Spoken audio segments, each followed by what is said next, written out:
mimi nazungumza na waislamu wenzangu wawe madhubuti katika jambo hili, hasa vijana.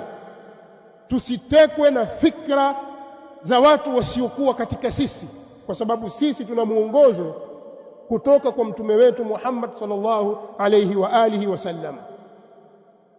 Mashekhe na maulama wa Kiislamu walitahadharisha mambo kama haya katika nchi mbalimbali.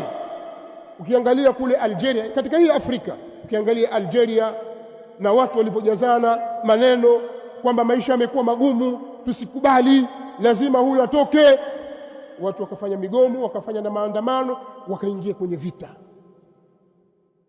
Nchi za magharibi zachochea. Kadhalika Tunisia ilitokea hayo, kadhalika Libya ilitokea. Libya ni mfano mzuri kabisa. Libya ilikuwa katika neema na kilele cha maendeleo, hasa katika maisha ya kawaida ya watu, hasa katika upande wa maisha ya mujtama wa watu, jamii, miundo mbinu, barabara, maji, umeme, mawasiliano mbalimbali, huduma za kijamii kama hospitali, mashule. Walikuwa wamewekeza kwa kiasi kikubwa mno, bali kushinda baadhi ya nchi za Europe.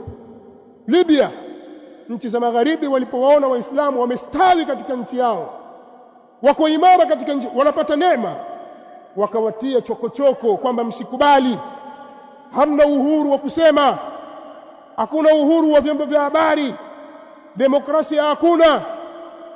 Gaddafi tangu ameingia hataki kuachia kiti. Nini cha kufanya? Aondoke madarakani. Wakashawishiwa, wakawezeshwa, wakaingia barabarani. Nyinyi mnajua kilichotokea mwaka 2012. Ikapinduliwa serikali ya Gaddafi, wakamuua Gaddafi mbele za watu. Hebu niambieni, sikuikufuru neema ya Allah? Barabara zilizojengwa kwa muda mrefu zilivunjwa, mahospitali yalipuliwa, miundo mbinu mbalimbali ilikatika, umeme ikawa hakuna maji, hakuna amani. Hivi wafikiri watachukua miaka mingapi kuijenga nchi yao? Kwani huko Ulaya hakuna wafalme waliokaa zaidi ya miaka 50? Mtu yuko madarakani ni mfalme au ni queen miaka zaidi ya 50, tangu watu wazaliwa mpaka wazeeka wapata wajukuu wao kwa madarakani, na ni mfalme na wasifiwa. Sasa haki gani mnayoitafuta nyinyi katika nchi za Kiislamu? Alafu na sisi tukubali? Haya ndio yalifanyika Sudani, jirani tu. Tusikubali ujinga wa namna hii.